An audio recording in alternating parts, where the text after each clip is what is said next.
செய்வோம். அன்பும் இரக்கமுள்ள பரலோக தகப்பனே, மனமகிழ்ச்சியான இந்த வேலைக்கான நன்றி ஸ்தோத்திரிக்கிறோம். டாடி மெஷ் ஸ்தோத்திரிக்கிறோம். அப்பா மெஷ் ஸ்தோத்திரிக்கிறோம். இயேசுவே மெஷ் ஸ்தோத்திரிக்கிறோம். பரிசுத்தாவினும் மெஷ் ஸ்தோத்திரிக்கிறோம். யெகோவா ஈரே மெஷ் ஸ்தோத்திரிக்கிறோம். யெகோவா ரஃபா மெஷ் ஸ்தோத்திரிக்கிறோம். யெகோவா ஷாலும் மெஷ் ஸ்தோத்திரிக்கிறோம்.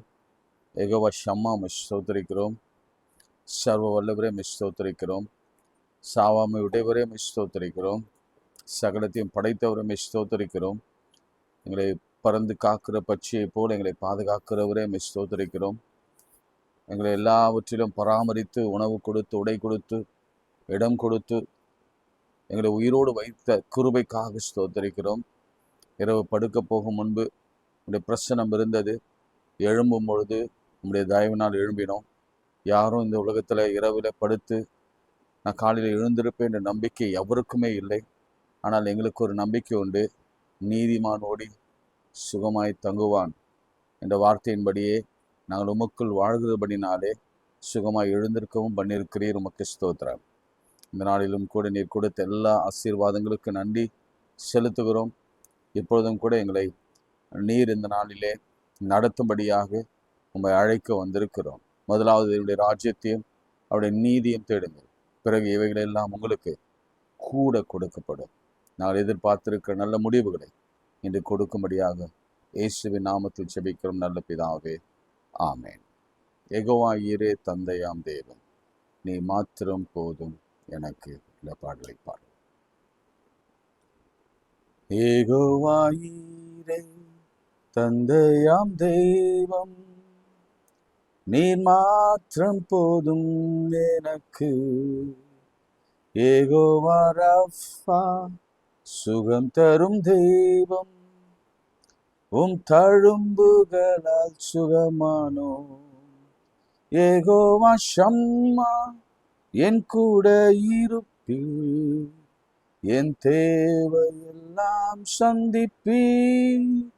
யெகோவா ஷம்மா என் கூட இருப்பீர், என் தேவையெல்லாம் சந்திப்பீர். நீர் மாத்திரம் போதும், நீர் மாத்திரம் போதும், நீர் மாத்திரம் போதும் எனக்கு. என்னோட சேர்ந்து பாடுங்க.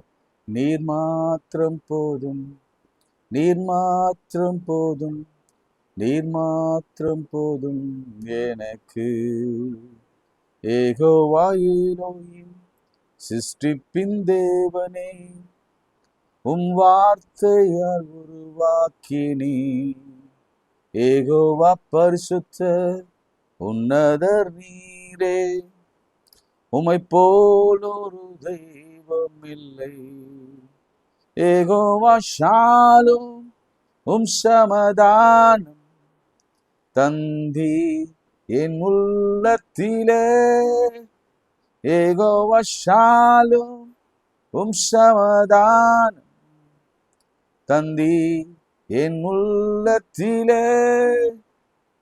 நீர் மாத்திரம் போதும், நீர் மாத்திரம் போதும், நீர் மாத்திரம் போதும் எனக்கு. நீர் மாத்திரம் போதும், நீர் மாத்திரம் போதும், நீர் மாத்திரம் போதும் எனக்கு. இயேசுவே நீரே என் ஆத்ம நேச, எனில் எவ்வளவு அன்பு கூர்ந்தே. என்னையே மீட்க உம்மையே தந்தி, உம் அன்புக்கு இணையில்லையே. என் வாழ்நாள் முழுதும் உமக்காக வாழ்வே.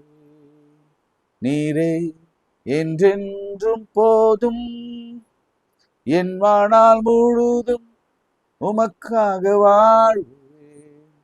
நீரே என்றென்றும் போதும், நீர் மாத்திரம் போதும், நீர் மாத்திரம் போதும், நீர் மாத்திரம் போதும் எனக்கு. நீர் மாத்திரம் போதும், நீர் மாத்திரம் போதும், நீர் மாத்திரம் போதும் எனக்கு. கைகளை உயர்த்தி, ஆண்டவரே நீர் மாத்திரமே உண்மையும், நீர் மாத்திரமே இரக்கமும் கிருபையும், நீர் மாத்திரமே எங்கள் மீது அன்பு, பரிபூரண அன்பு கொண்டவர் ஆண்டவரே. மற்றதெல்லாம் போலி, மற்றதெல்லாம் நயவஞ்சகம், மற்றதெல்லாம் பேரளவுதான் ஆண்டவரே.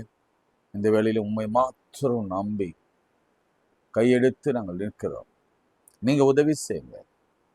எங்க வாழ்க்கையிலே நாங்கள் முன்னேற, குணமடைய, சுகமடைய, ஆரோக்கியம் பெற, நல்ல வரன்களை கிடைக்க நீர் மாத்திரம் தான் உதவி செய்ய முடியும் சுவாமி. கர்த்தாவே, நீர் மாத்திரமே உதவி செய்ய முடியும். எங்களை ஆழத்திலிருந்து தூக்கி அரியணையிலே அமர வைக்க நீர் மாத்திரமே முடியும். எங்களுக்கு மாறுதலையும் வெற்றியையும் ஜெயத்தையும், நீட்ல வெற்றியையும் டாக்டருக்கான மருத்துவத்தையும் கொடுக்க நீர் மாத்திரமே போதும். இயேசுவின் நாமத்தினாலே, நல்ல கவனிங்க, எல்லாம் இயேசுவின் நாமத்திலே சொல்லுங்க. நீர் மாத்திரம், அந்த மாத்திரம் பேர் என்ன? இயேசுவின் நாமம். இயேசுவின் நாமத்தினாலே, இயேசுவின் நாமத்தினாலே நீங்க எது விரும்புகிறீங்களோ அதை கேளுங்க. இயேசுவின் நாமத்துல என் கண்கள் திறக்கப்படணும். இயேசுவின் நாமத்தில் எங்களுக்கு ஒரு சீட், இயேசுவின் நாமத்தில் எங்களுக்கு ஒரு வேலை, இயேசுவின் நாமத்தில் எங்கள் கடன்கள் அடைக்கப்படணும், இயேசுவின் நாமத்தில் டயபெட்டிக் குணமாகணும், இயேசுவின் நாமத்தில் சர்ம வியாதிகளும் பலவீனங்களும் இச்சிங்கும் ஜுரமும் எல்லா பலவீன நோய்களும் இயேசுவின் நாமத்தில் குணமடையணும். இயேசுவின் நாமத்தில் கொரோனா எங்க எல்லையிலே இருக்கவே கூடாது. எங்களை சுற்றிலும் ஒரு அக்னி மதிலை கத்தர் போடுவீராக. ஷாத்ராக்கு, மேஷாக்கு, ஆபேத்நேகோ அக்னியிலே இருந்தார்கள், வேகாதிருந்தார்கள். அப்படியே நாங்கள் எங்களை சுற்றிலும் அக்னி போன்ற கொரோனா இருந்தாலும் நாங்கள் வேகாமல் இருக்க, பற்றாமல் இருக்க, பற்றி கொள்ளாமல் இருக்க உதவி செய்யணும். நோவாவின் பேழையிலே வைத்து பாதுகாத்தது போலவே கத்தர் எங்களை பேழையில வைத்து பாதுகாப்பீராக. இயேசுவின் சிலுவின் அடியில் வந்திருக்கிற நாங்கள் உம்முடைய தழுமுள்ள அந்த காயங்களினாலே நாங்கள் பாதுகாக்கப்பட உதவி செய்யணும். உம்முடைய விழாவிலே எங்களை மறைத்து ஒளித்து வைத்து எங்களை பாதுகாத்து கொள்ளும். இந்த நாளில் உடைய பிள்ளைகள் இதற்கெல்லாம் கையை நீட்டி ஜெபிக்கிறாங்களோ அதெல்லாம் கொடுங்க. நேற்று ஞானத்துக்காக ஜெபித்தாங்க, கொடுங்க. ஐஸ்வர்யத்துக்காக ஜெபித்தாங்க, கொடுங்க. கனத்திற்காக ஜெபித்தாங்க, கொடுங்க. மேன்மைக்காக ஜெபித்தாங்க, கொடுங்க. சமாதானத்திற்காக ஜெபித்தாங்க, கொடுங்க. கர்த்தர் எல்லாவற்றையும் கொடுத்து அவளை அழகா நடத்துவீங்கள. இயேசுவின் நாமத்தில் ஜெபிக்கிறோம் நல்ல பிதாவே, ஆமென். பிரியமானவர்களே, நேற்று சாலமோனின் ஜெபத்தை நம்ம வாசித்தோம். அதுல மிக முக்கியமாக எனக்கு பட்டது, ஆவியானவர் என்னோடு கூட ரொம்ப பேசிக்கொண்டே இருந்த ஒரு வார்த்தை என்னன்னா, ஒருவேளை உங்களுக்கும் அந்த மாதிரி ஒரு தேடல் இருக்கும்னா தயவு செய்து நீங்க 1 ராஜாக்கள் 3ஆம் அதிகாரத்துல கர்த்தர் சொப்பனத்திலே தரிசனமாகி சாலமோனிடத்துல உனக்கு என்ன வேண்டும், நீ விரும்புகிறதை கேள் என்றார். ரொம்ப அழகான ஒரு வார்த்தை இது. யாரும் எளிமையா, ஒரு பெற்றோர் கூட, சரீரப்பிரகாரமான பிசிக்கல் ஃபாதர் மதர் கூட அப்படி கேட்க மாட்டாங்க. இது வரைக்கும் கேட்டதா சரித்திரமே இல்லை. ஆனா இங்க நம்முடைய பரம பிதா பாருங்க, சூப்பரா அவர் கேட்கிறாரு. 5ஆம் வசனம். அதை தொடர்ந்து தான் நான் சில காரியங்கள், ஒரு 3 நிகழ்வுகளை தொட்டுட்டு நாம் ஜெபிக்க போகிறோம்.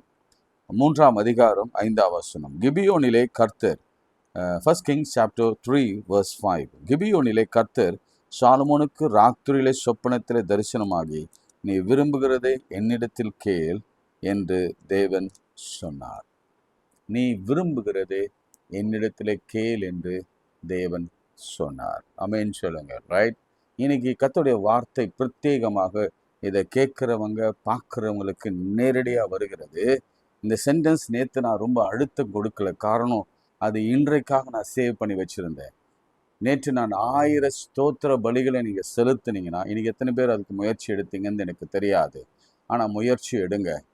உங்களால் முடிந்த வரைக்கும் 100, 200, 300, 400, 500, 1000 என்று போங்க. எதையும் விட்டு விடாதீங்க. என்னால் முடியல, எனக்கு டைம் இல்லை என்றெல்லாம் சொல்லாதீங்க. கண்டிப்பாக நிச்சயமாக ஒரு 10லிருந்து 100 உங்களால் சொல்ல முடியும். 50லிருந்து 500 சொல்ல முடியும். அல்லது 500லேருந்து 750 சொல்ல முடியும். ஒரு 5-10 நிமிடங்களே ஆகும். முழங்கால் நின்று நீங்கள் ஜெபம் பண்ணுங்க. ஆண்டவர் நிச்சயம் இந்த வார்த்தையை அவர் உங்களிடத்துல பேசுவார். என்ன பேசுவார்? நீ விரும்புகிறது என்னிடத்தில் கேள். நீ விரும்புகிறது என்னிடத்தில் கேள். நீ விரும்புகிறது என்னிடத்தில் கேள். ஓகே, உலக பிரகாரமான தகப்பன் இந்த பிள்ளைகளுக்கு நல்ல ஈவுகளை கொடுக்க அறிந்திருக்கும் பொழுது பரமபிதா அவை எல்லாவற்றுக்கும் மேலே அதிகமா பரிசுத்த ஆவியான நமக்கு கொடுப்பது அதிக நிச்சயம் அல்லவா என்று நாம வேதத்துல வாசிக்கிறோம். சரி, அப்ப இந்த உலக பிரகாரமான தகப்பன் என்ன கொடுத்தானா, அந்த தகப்பனின் நிழலில நாம் என்ன இந்த ஆளில வாக்குதத்தமா பெற்றுக்கொள்ள போகிறோம் என்பது பற்றி தான் நான் சிந்திக்க போகிறேன். ஆவியானவர் நம்ம சிந்திக்க வைக்க போகிறார். சரிங்களா? இப்போ நீ என்னோட கூட ஜாஷுவா 15ஆம் அதிகாரத்தை நீங்க எடுத்துக்கோங்க. அதுல சில வசனங்களை நான் உங்களுக்கு கோடிட்டு காண்பிக்கிறேன். அதுக்கப்புறம் நம்ம அதுக்கு டைம் கிடைச்சா நம்ம வருகின்ற வாரங்களில நம்ம டீட்டெயிலாக டிஸ்கஸ் பண்ணலாம், அதை தியானிக்கலாம், மெடிடேட் பண்ணலாம். பாருங்க, 16 ஜாஷுவா 15:16 ஓகே. கீரியாத் செப்பேரை சங்காரம் பண்ணி பிடிக்கிறவனுக்கு என் குமார்த்தியாகிய அக்சாலை விவாகம் பண்ணி கொடுப்பேன் என்று காலேப் சொன்னான். இன்னைக்கு கர்த்தருடைய வார்த்தை உங்களுக்கு நேரா வருகிறது. நிச்சயமாக உங்களுக்கு விவாக பிராப்தம் நடைபெறும். ஆமேன் சொல்லுங்க, ஆமேன் சொல்லுங்க. நிறைய பேர் ரொம்ப கஷ்டப்படுறீங்க. இங்க தகப்பன் சொல்றான், நான் விவாகம் பண்ணி வைக்கிறேன். ரைட், இது நான் உங்களுக்கு ஆவிக்குரிய ரீதியில மேலோட்டமா உங்களோடு கூட நான் பேச விரும்புகிறேன். அப்பொழுது காலேப்பின் சகோதரனாகிய கேனாசின் மகன் ஒத்னியேல் அதை பிடித்தான். ஒத்னியேல் ஒரு நியாயாதிபதி, அதை பிடித்தான். ஆகையால் உங்களுக்கு வரவிருக்கிற அந்த விவாகம் குறிப்பிட்ட அந்த மணமகன் அல்லது மணமகள் யாருக்கு திருமணம் முடிக்க வைக்க போறாரு தெரியுமா? கண்டிப்பாக சாதாரணமான அல்ல. நிறைய லேட் ஆயிடுச்சு. சாதாரணமா இல்லை. அவன் பட்டணத்தை பிடிக்கிறவன், அவன் பராக்கிரமசாலி, அவன் நியாயாதிபதி, அவன் நேர்மையுள்ளவன், அவன் தீர்க்கதரிசியின் அடுத்த ஸ்தானத்தில் உள்ளவனை தான் கர்த்தர் உங்களுக்கு கொடுப்பார். ஆமென் சொல்லுங்க. ஆகையால் தன் குமாரத்தி அக்சாலை அவனுக்கு விவாகம் பண்ணி கொடுத்தான். ரைட், முடிஞ்சிச்சா? இந்த வாரம் உங்களுக்கு ஒரு நல்ல செய்தி. இந்த மாதத்திற்குள்ள எல்லா காரியங்களும் ஒழுங்காயிடும். அடுத்த மாதத்துல திருமணம் நடக்கும். நீங்க சாட்சியா நிற்க போறீங்க. ஆமென் சொல்லுங்க. அவன் புறப்படுகையில அந்த தகப்பனிடத்து ஒரு வயல்வெளி கேட்க வேண்டும் என்று அவனிடத்தில் உத்தரவு பெற்றுக்கொண்டு, கணவனிடத்துல பாருங்க, உத்தரவு பெற்றுக்கொண்டு கழுதையின் மேலிருந்து இறங்கினாள். அதே ஒரு கீழ்ப்படிதல் தானே. அப்பா வீட்டுல இருந்து ஏதாவது வாங்கிட்டு வரணும்னா கணவனுடைய விருப்பம் இல்லாம வாங்கிட்டு வரக்கூடாதுன்னு நினைக்கிற ஒரு பெண். நம்ம டீட்டெயிலா பேசுவோம். இது வரதட்சணை பற்றிய ஒரு சின்ன கதை, ஒரு ஸ்டோரி. நம்ம அதை பற்றி நம்ம நெக்ஸ்ட் டைம் பேசுவோம். இப்போ நம்ம மேலாக்கா ஆவியானவர் கொடுக்கிறத மாத்திரம் பேசுவோம். அப்பொழுது அவள், எனக்கு ஒரு ஆசீர்வாதம் தர வேண்டும். கேளுங்க பிரியமானவர்களே, தகப்பனை பார்த்து கேளுங்க. கர்த்தாவே, எனக்கு ஒரு ஆசீர்வாதம் வேண்டும் அப்பா, எனக்கு ஒரு ஆசீர்வாதம் வேண்டும், எனக்கு ஒரு ஆசீர்வாதம் வேண்டும். நல்லா கேளுங்க. இது ஒரு ஜெபத்தோடு கூட ஒரு மெடிடேஷனாக எடுத்துக்கோங்க. இனிமேல் வருகிற காலங்கள் எல்லாம் நம்ம அப்படியே ஜெபமணியே நம்ம மெடிடேட் பண்ணி கொண்டே இருக்கலாம். ஸோ நான் கொஞ்சம் கண்ணை மூடி, ஆண்டவரே எனக்கு ஒரு ஆசீர்வாதம் நீங்க தர வேண்டும் அப்பா, எனக்கு ஒரு ஆசீர்வாதம் தர வேண்டும். பரிசுத்த ஆவியானவர் எனக்கு ஒரு ஆசீர்வாதம் தர வேண்டும். ஏனென்றா நான் சாபத்தில் இருக்கிறேன், வியாதியில் இருக்கிறேன், வறுமையில் இருக்கிறேன், வேதனையில் இருக்கிறேன், தேவையில் இருக்கிறேன், வீடு வாசல் இல்லாமல் இருக்கிறேன், கடனில் இருக்கிறேன். எல்லாரும் என் தலைமையில ஏறி போறாங்க. எனக்கு உடை இல்லை, உறவிடம் இல்லை, நல்ல வாகனம் இல்லை, என்னுடைய வாழ்க்கை முழுவதும் கேள்விக்குறியாக இருக்கிறது. எனக்கு ஒரு ஆசீர்வாதம் வேண்டும். யாருக்கும் நிறைய பேர் சரீரத்துல நல்ல சுகத்தோடு இருக்கும் பொழுது கர்த்தர் எனக்கு மாத்திரம் பலவீனத்தை கொடுத்திருக்கிறார் என்று நினைச்சு கொண்டிருக்கிறேன். கர்த்தாவே, எனக்கு அந்த பலவீனத்திலிருந்து ஒரு பலனை கொடுத்து என்னை ஆசீர்வதியும். நான் சொல்றேன், எனக்கு வறட்சியான நிலத்தை தந்தீர் ஆண்டவரே. இதுவரைக்கும் எனக்கு வாழ்ந்த வாழ்க்கை எல்லாம் வறட்சி ஆண்டவரே, வறட்சியை அனுபவித்துக் கொண்டிருக்கிறேன், வறட்சி அனுபவித்துக் கொண்டிருக்கிறேன். ட்ரை ட்ரை ட்ரை ட்ரை, என் பாக்கெட்டில் ட்ரை, என்னுடைய சொத்து, இன்கம், என்னுடைய பிஸ்னஸ் எல்லாம் ட்ரை ஆண்டவரே. அன்பு தணிந்து போயிருக்கிறது. பணம் இல்லாமல் யாரும் என்னை விரும்புவதில்லை, நேசிப்பதில்லை, என்னை கொண்டாடுவதில்லை. பணம் இருந்தா தான் அந்த குடும்பத்தில் அவனை மதிக்கிறாங்க என்ற நிலையில இருக்கும் பொழுது ஆண்டவரே, என் வாழ்க்கையை வறண்டு போயிருக்கிறது. நீர்ப்பாய்ச்சலான நிலத்தை எனக்கு தர வேண்டும் என்றார். தர வேண்டும் என்றார். அப்பா காலேப் கேட்கிறாரு, நான் உனக்கு என்ன தர வேண்டும்? லோக பிரகாரமான அப்பாவே தம் மகளுக்கு என்ன கொடுக்கிறார் பாருங்களேன். அவ்வப்பொழுது அவளுக்கு மேற்புறத்திலும் கீழ்ப்புறத்திலும், நல்லா எழுதி வச்சுக்கோங்க, நீங்க வேணா மனசுல சொல்லுங்க, இல்ல வாய் விட்டு சொல்லுங்க. அப்பொழுது அவளுக்கு, அப்பொழுது எனக்கு, அப்பொழுது என் பிள்ளைக்கு, அப்பொழுது என்னுடைய குமாரனுக்கு, குமாரத்திக்கு மேற்புறத்திலும் சொல்லுங்க, கீழ்ப்புறத்திலும், மேலையும் கீழையும் நீர்ப்பாய்ச்சலான நிலங்களை கொடுத்தான்.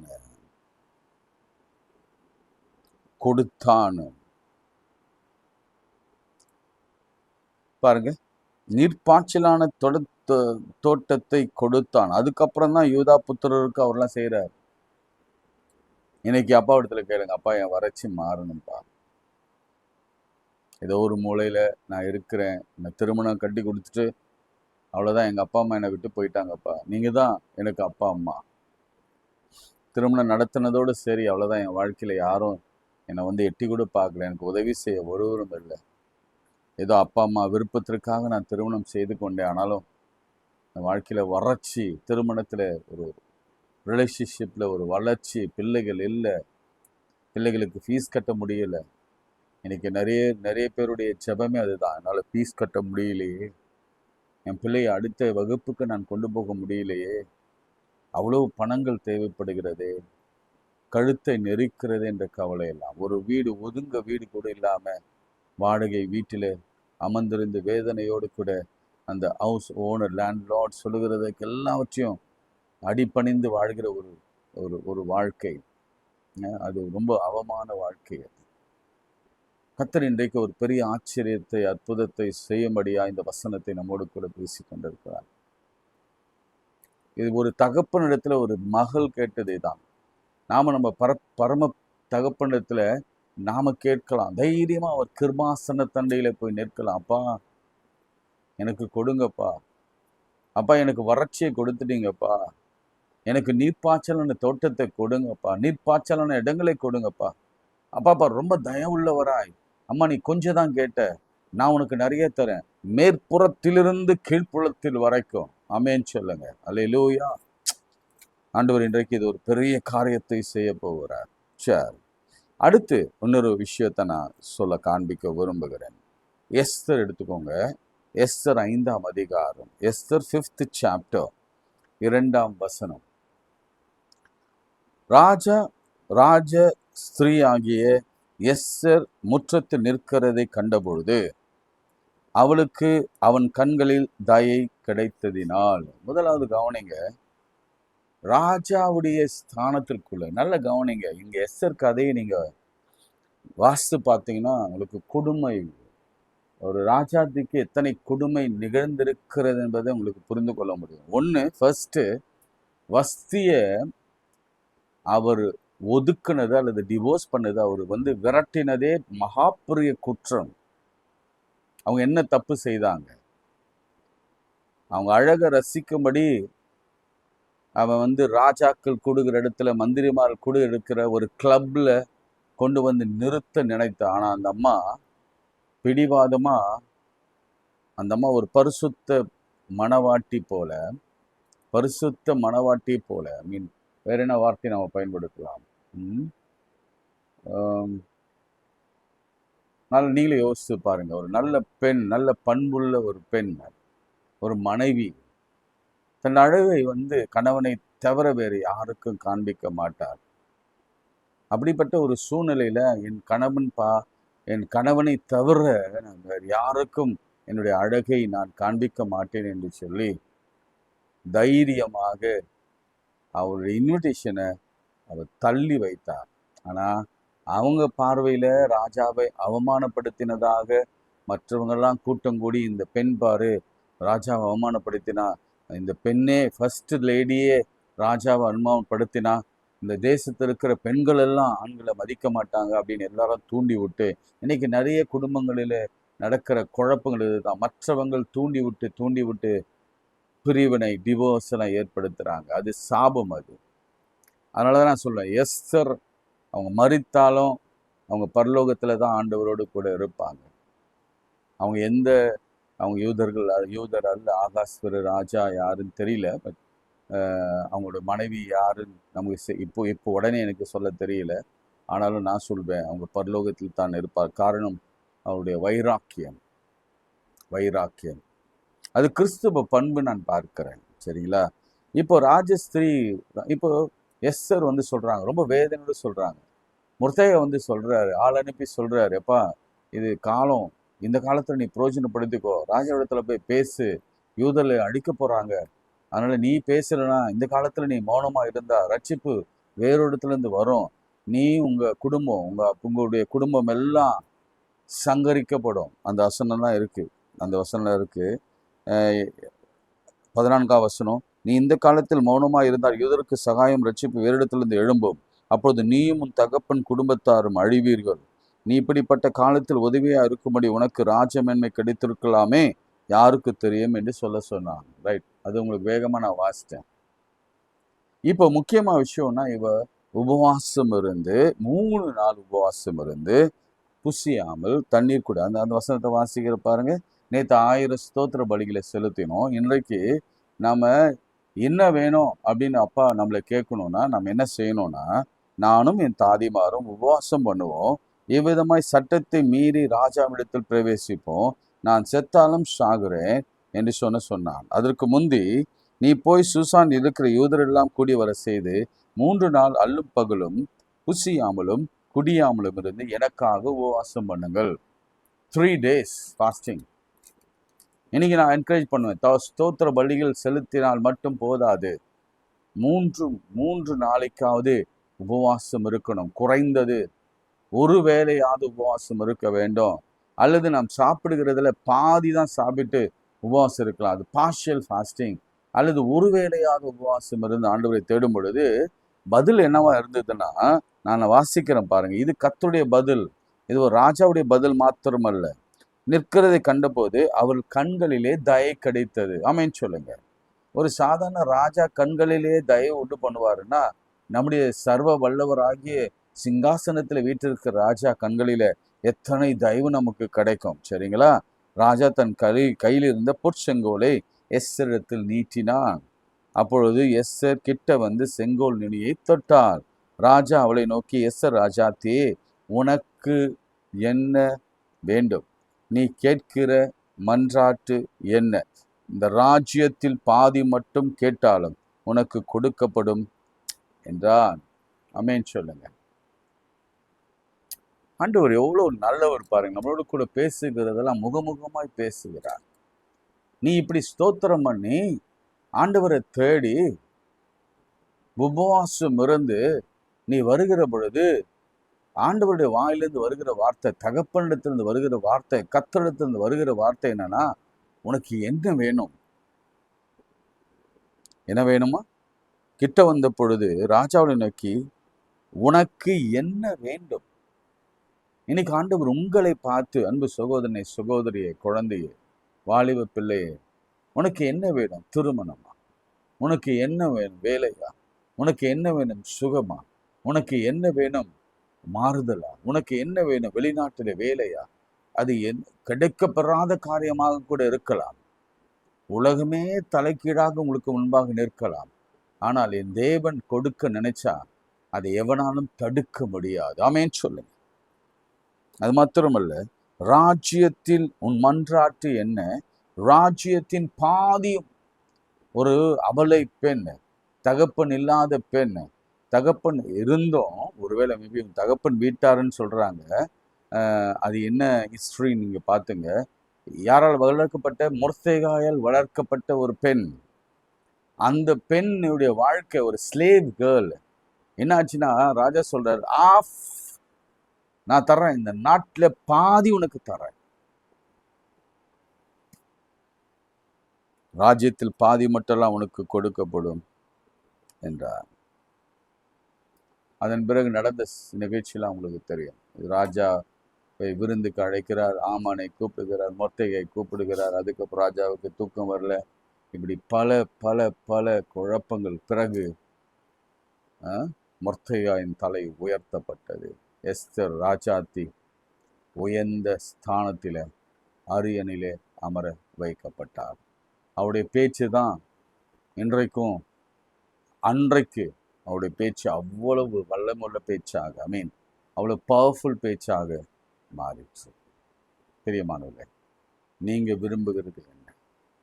இன்னைக்கு நேரம் கடந்து போனதுனால இன்னொன்று நான் ஆரம்பிக்கிறேன். ஆனால் நாளைக்கு தான். ஃபர்ஸ்ட்டு நீர் என்னை ஆசீர்வதியும். அப்பா பார்த்து கேட்குறாரு, லார்ட் யூ பிளஸ் மீ. நான் வறட்சியான இடத்துல இருக்கிறேன், எனக்கு நீர்ப்பாய்ச்சலான தோட்டத்தை காணும். ரெண்டாவது எஸ்தர் போய் நிற்கிறா. அவன் கேட்குறான், ராஜாத்தியே உனக்கு என்ன வேண்டும்? ராஜ்யத்தில் பாதி வேண்டுமானாலும் நான் உனக்கு தருகிறேன் சொல்லி எல்லா காரியங்களையும் தலைக்கீழாக ராஜாவினாலே மாற்றி போட்டார். அப்புறம் யூதர்களுக்கு கொண்டாட்டமும், யூதர்களுக்கு மகிழ்ச்சியும், யூதர்களுக்கு களிப்பும், விருந்துண்டு மகிழ்ந்து வாழ்ந்தாங்க. அமேன் சொல்லுங்க. அதுதான் நடக்கும் ஃபாஸ்டிங் ப்ரேயருக்கு அப்புறம். மூணாவது ஒரு நிகழ்ச்சியை நான் சொல்லிட்டு நான் நாளைக்கு அதை எக்ஸ்பிளைன் பண்ணுறேன். மார்க்கு 10ஆம் அதிகாரம் 49ஆம் வசனம். Mark chapter 10:49. இயேசு நின்று அவனை அழைத்து வர சொன்னார். அவர்கள் அந்த குருடனை அழைத்து, திடன்கொள், எழுந்து, உன்னை அழைக்கிறார் என்றார்கள். உடனே அவன் தன் மேல் வஸ்திரத்தை எழுந்து இயேசுவிடத்தில் போனான். இயேசு அவனை நோக்கி, நான் உனக்கு என்ன செய்ய வேண்டும் என்று இருக்கிறார் என்றார். இன்னைக்கு இயேசு உங்களை பார்த்து என்னை பார்த்து கேட்கிறாரு, நான் உனக்கு என்ன செய்ய வேண்டும் என்று இருக்கிறார். கண்ண மூடுறீங்களா? திரும்ப சொல்றேன். இயேசு அவனை பார்த்து, நான் அவளை பார்த்து, உங்களை பார்த்து, அம்மாவை பார்த்து, அப்பாவை பார்த்து, பிள்ளைகளை பார்த்து, நான் உனக்கு என்ன, உங்களுக்கு என்ன செய்ய வேண்டும் என்று இருக்கிறாய். மனம் திறந்து கேளுங்க தகப்பனிடத்தில். ஆண்டவரே, நான் பார்வை அடையவும், ஆண்டவரே ஞானம் வேண்டும், ஆண்டவரே பாஸ் பண்ணும், ஆண்டவரே தேர்ச்சி பெற்று ஒரு நல்ல வேலையில போய் அமரணும், ஆண்டவரே நல்ல திருமண வாழ்க்கை, நல்ல குழந்தை பேரு உடனே வரணும் சுவாமி, இயேசுவின் நாமத்தினாலே. நீங்க சொன்னீங்க, என் நாமத்தினாலே எதை கேட்டாலும். யோவான்ல சொன்னீங்க, இது வரைக்கும் என் நாமத்தினால நீங்க எதையும் கேட்கல. சீடரை பார்த்து சொல்லுங்க, என் நாமத்தினாலே கேளுங்க, அப்பொழுது உங்களுக்கு குமாரன் மகிமைப்படும்படியாக பிதா உங்களுக்கு கொடுப்பார். கேளுங்க. சரீர சுகவீனமா, பலவீனமா, நோயா, வியாதியா, கேன்சரா, சிறுநீரக இழப்பா, அல்லது கல்லீரலில் பிரச்சனையா, நுரையீரலில் பிரச்சனையா, சருமத்தில் வியாதியா. இன்றைக்கு கூட ஒரு அன்பு சகோதரி சொன்னாங்க, எனக்கு கொஞ்சம் ஸ்கின் அலர்ஜி, எல்லாரும் ஸ்கின் அலர்ஜியில் ஜுரத்தில் பாதிக்கப்பட்டிருக்கிறோம், ஆஃபீஸ் கூட போக முடியல. கர்த்தர் உன்னை குணமாக்குறார் மகளே. எலும்பு, கர்த்தர் உன்னை தொடுகிறார் மகளே. ஆண்டவர் உன்னை பார்த்து தான் கேட்கிறார், நான் உனக்கு என்ன செய்ய வேண்டும் இருக்கிறார். நீங்க இயேசுவே எனக்கு இறங்குன்னு சொல்லுங்க போதும். ஒரே ஒரு வார்த்தை, இயேசுவே எனக்கு இறங்கும். இன்னைக்கு அநேகர் ஐசியூல, அநேகர் வீட்டில் இவ்வளவு மருந்து சாப்பிட்டு கொண்டு, ஆண்டவரே இது எப்பொழுது என் தீரும், ஆண்டவரே இந்த கடன் எப்பொழுது என்னை விட்டு மாறும், கடன்காரன் தொல்லை தாங்க முடியலையே, ஆண்டவரே எப்பொழுது இந்த பிஸ்னஸ் பிக்கப் ஆகும், எப்பொழுது என்னுடைய கம்பெனியில் ஒரு பெரிய அதிசயம் நடக்கும், எப்பொழுது இந்த கணவன் மனைவி ஒன்றாக சேருவாங்க, எப்பொழுது இந்த பிள்ளைகள் நேசிப்புக்கு இடமாக மாறுவாங்க, உதவி செய்யுங்க ஆண்டவரே. நீங்க அற்புதங்களை செய்திருக்கிறீர், பெற செய்கிறவராகிய நீர் பிரசவிக்க பண்ணிருக்கிறீர். இதோ பிள்ளைகள் கர்த்தரால் வரும் சுதந்திரம். கேன்சர் கட்டி, அப்டோமன்ல இருக்கிற கேன்சர் கட்டி மாறுதை நான் பார்க்கிறேன். நுரையீரலில் இருக்கிற கேன்சர் கட்டியை குணமாக்குறத நான் பார்க்குறேன். மருந்தல்ல தாயே, தகப்பனே மருத்துவம் அல்ல, தேவனுடைய ஆவியினால் நீ உயிரோடு இருப்பாய். இன்னும் 15 ஆண்டுகள் என்று எசேக்கியாவுக்கு சொல்லப்பட்டது. நீ விரும்புகிற காலம் வரைக்கும் உன்னை கர்த்தர் உயிரோடு குணமாக வைப்பார். எழும்பு சீயோனே, எழும்பு, உன் வல்லமையை தரித்துக்கொள் என்று ஆண்டவர் சொல்லுகிறார். நடக்க முடியாத வேதனையோடு இருக்கிறீங்களா? எழும்புங்க, எழும்புங்க, எழும்புங்க, எழும்புங்க. இயேசுவின் நாமத்திலே எழும்புங்க. பார்வை தெளிவாகட்டும் இயேசுவின் நாமத்தினால. எல்லா பலவீனங்கள் மாறட்டும் இயேசுவின் நாமத்தினால. எல்லா எதிர் வல்லமைகள் விலகட்டும் இயேசுவின் நாமத்தினால. கொரோனா ஒருவனையும் தொடக்கூடாது, ஒருவரையும் தொடக்கூடாது, ஒரு பெரியவரையும் தொடக்கூடாது, ஒரு சிறு பிள்ளையும் கொறக்கூடாது. இங்க இருக்கிற எல்லா கொரோனா பேஷண்ட்டும் குணமடையணும் இயேசுவின் நாமத்தினாலே. நாட்டில் இருக்கிற எல்லா ஊழியர்களையும் மிஷனரிகளையும் பாதுகாத்துக் கொள்ள சுவாமி. மீண்டுமாக இந்த ஊழியத்துக்காக செபிக்கிறோம். இந்த ஊழியத்தை தாங்குகிற, இந்த ஊழியத்திற்கு தாங்க போகிற, இந்த ஊழியத்தை செய்கிற, என்னோடு கூட இணைந்து ஷேர் பண்ணி அநேகருக்கு இந்த சுவிசேஷத்தை அறிவிக்கிற ஒவ்வொரு பிள்ளைகளையும் கர்த்தர் ஆசீர்வதி. இன்னும் அதிகமாக இது பரவும்படியான உதவி செய்யும். இன்னும் ஒரு நாளைக்கு அட்லீஸ்ட் 1000 பேராவது பார்க்கும்படியான கிருபைகளை எனக்கு தாரும். கர்த்தர் அப்படி செய்ய போகிற தயவுக்காய் ஸ்தோத்திரம். உலகமெங்கும் அழைத்து கொண்டு போகிறார். ஆண்டவரே, நாங்கள் கேட்டதும் கேட்க மறந்ததையும் கொட்டி தாரும். ஐஸ்வர்யத்தை தாரும், கனத்தை தாரும், ஆசீர்வாதத்தை தாரும், வறட்சியை நீக்கும், மேற்புறத்திலும் கீழ்ப்புறத்திலும் நீர்ப்பாய்ச்சலான தோட்டத்தை எங்களுக்கு தாரும், வற்றாத நீரூற்றை எங்களுக்கு தாரும். ராஜ்யத்தில் பாதியை தருவேன் என்று ராஜா சொன்னார். ராஜ்யத்தை தாரும். பரலோக ராஜ்யம் உம்முடையது ஆண்டவரே. பாதியை தாரும் இயேசுவின் நாமத்தினால். சிங்காசனத்தில் உட்கார்ந்திருக்கிற பொழுது உம்முடைய பிள்ளைகளாக, உம்முடைய பிள்ளைகளுக்கு உதவியாக இருக்கிற கிருபை எங்களுக்கு தார். இயேசுவின் நாமத்தில் செபிக்கிறோம் நல்ல பிதாவே, ஆமென். நமது ஆண்டவராக இயேசு கிறிஸ்துவின் கிருபை, பிதாவாகி தேவனுடைய அன்பு, பரிசுத்த ஆவியின் ஐக்கியம் நம் அனைவரோடு மீண்டும் சதாக்கள் நிலைத்திருப்பதாக. ஆமென். God bless.